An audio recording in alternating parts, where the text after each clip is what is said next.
আসসালামু আলাইকুম ভিউয়ার্স, আজকে আমি আপনাদের সাথে শেয়ার করব টক ঝাল মিষ্টি জলপাই আচারের রেসিপি। আর এই আচারটি দেখতে যেমন লোভনীয়, খেতেও কিন্তু ভীষণ মজাদার। একবার খেলে এর স্বাদ মুখে সারা জীবন লেগে থাকবে। চলুন তাহলে ঝটপট চলে যাই মূল রেসিপিতে। এখানে আমি 1 কেজির একটু কম জলপাই নিয়েছি। আজকের এই আচারের জন্য আমি কিন্তু এখানে পাকা জলপাই ব্যবহার করেছি।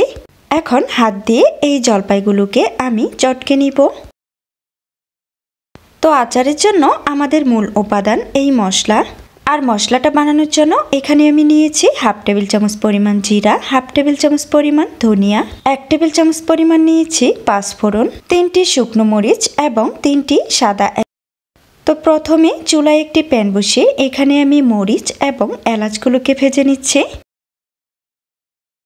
আর এগুলোকে নেড়েচেড়ে একটু ভেজে নিয়ে তারপর এখানে অ্যাড করে দিচ্ছি বাকি মশলাগুলো। এখন সমস্ত মশলাগুলো নেড়েচেড়ে একসাথে ভেজে নিব।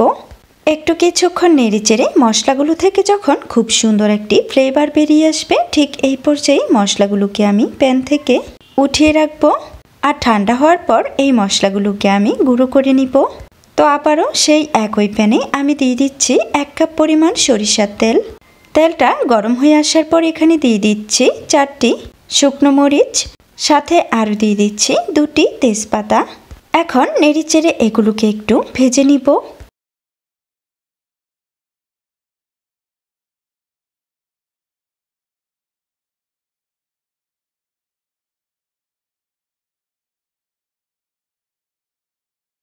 মরিচ এবং তেজপাতা একটু কিছুক্ষণ নেড়েচেড়ে ভেজে নিয়ে এখন এখানে দিয়ে দিচ্ছি 1 টেবিল চামচ পরিমাণ রসুন বাটা। চেষ্টা করবেন রসুনগুলোকে পানি ছাড়াই বেটে নেওয়ার জন্য।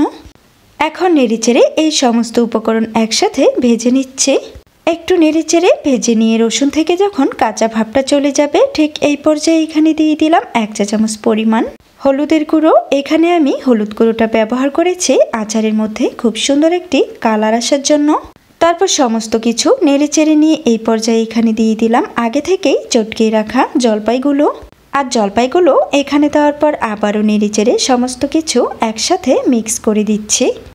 চাইলে কিন্তু এই একই রেসিপি ফলো করে আপনারা এই আচারটা কাঁচা জলপাই দিয়েও বানাতে পারবেন। সেক্ষেত্রে জলপাইগুলোকে আগে থেকেই সেদ্ধ করে নিতে হবে। কিছুক্ষণ নেড়েচেড়ে এই আচারটাকে আমি কিন্তু ভেজেও নিয়েছি। তো এই পর্যায়ে এই আচারের মধ্যে আমি অ্যাড করে দিব চিনি। আজকের এই আচারে আমি 1 কাপ পরিমাণ চিনি দিয়ে দিচ্ছি। তবে আচারের মধ্যে মিষ্টির পরিমাণটা আপনারা আপনাদের পছন্দ অনুযায়ী দিয়ে দিবেন। সাথে কিন্তু এখানে আমি বিট লবণও ব্যবহার করেছি। আচারের মধ্যে বিট লবণ ব্যবহার করলে আচারের টেস্টটা কিন্তু আরও অনেক বেশি ভালো আসে। তো আজকের এই আচারটা আমি কিন্তু বিট লবণ দিয়েই বানাবো। আর লবণটা এখানে আচারের টেস্ট অনুযায়ী ব্যবহার করবেন। আমি এখানে 1 টেবিল চামচ পরিমাণের একটু কম বিট লবণ ব্যবহার করেছি। এরপর সমস্ত কিছু একসাথে নেড়েচেড়ে মিক্স করে দিচ্ছি। আর চিনিটা এখানে দেওয়ার পর আপনারা দেখে নিশ্চয়ই বুঝতে পেরেছেন চিনি গলে কতটা পানি বেরিয়ে এসেছে। এখন কিন্তু নেড়েচেড়ে এই আচারের পানিটা শুকিয়ে নিতে হবে।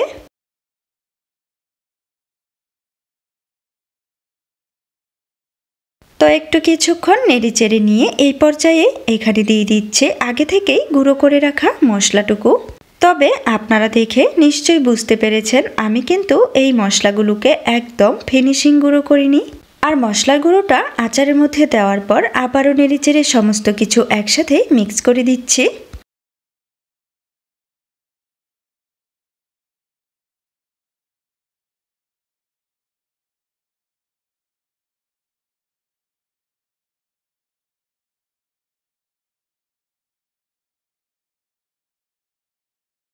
একইভাবে আচারটাকে আরও কিছুক্ষণ নেড়েচেড়ে নেওয়ার পর এই পর্যায়ে এখানে অ্যাড করে দিচ্ছি 1/4 কাপ ভিনেগার।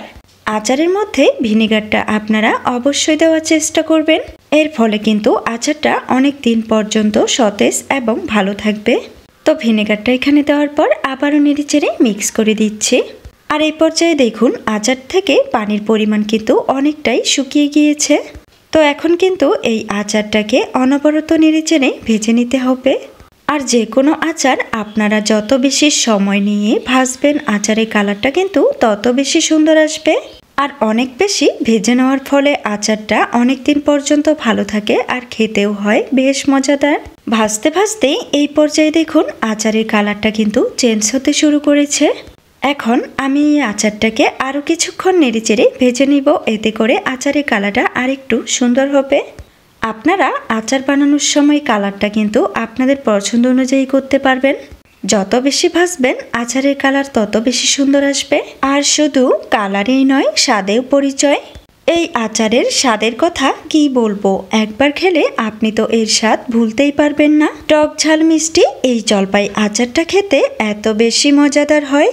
আর এই আচারটা বানিয়ে নেওয়াও কিন্তু খুব সহজ। এই আচারটাকে আমি কিন্তু 40 মিনিটের মতো ভেজে নিয়েছি। আর এই পর্যায়ে আচারের কালারটা দেখুন কতটা সুন্দর এসেছে। চলুন এই আচারটাকে আপনাদের সার্ভ করে দেখিয়ে দিই। আচারটা দেখতে কত সুন্দর, পারফেক্ট এবং লোভনীয় হয়েছে। চাইলে কিন্তু আমার এই রেসিপি ফলো করে আপনারাও বাসায় এইভাবে জলপাইয়ের আচার বানিয়ে নিতে পারবেন। আর টক ঝাল মিষ্টি এই জলপাইয়ের আচারটা খেতে এত বেশি মজাদার হয়, চুলা থেকে নামানোর আগেই শেষ হয়ে যাবে। তাই এই আচারটা বানানোর সময় আপনারা অবশ্যই একটু বেশি করেই বানাবেন। ডাল ভাতের সাথে আচার কিন্তু বেশ জমে, আর খিচুড়ি হলে তো কথাই নেই। চাইলে এই আচারটাকে আপনারা ঠান্ডা করার পর একটি কাচের বয়ামে রেখে দীর্ঘদিন পর্যন্ত সংরক্ষণ করে খেতে পারবেন। আর আচার সংরক্ষণ করার সময় অবশ্যই কাচের বয়ামে রাখতে হবে। আর আচারটাকে বয়ামে রাখার পর সরিষার তেল গরম করে উপর থেকে ঢেলে দিবেন। এইভাবে দেখবেন এই আচারটা অনেক দিন পর্যন্ত ফ্রিজ ছাড়াই সংরক্ষণ করে খেতে পারবেন। আজকে এখানেই বিদায় নিচ্ছি। সবাই ভালো থাকবেন, সুস্থ থাকবেন। আল্লাহ হাফেজ।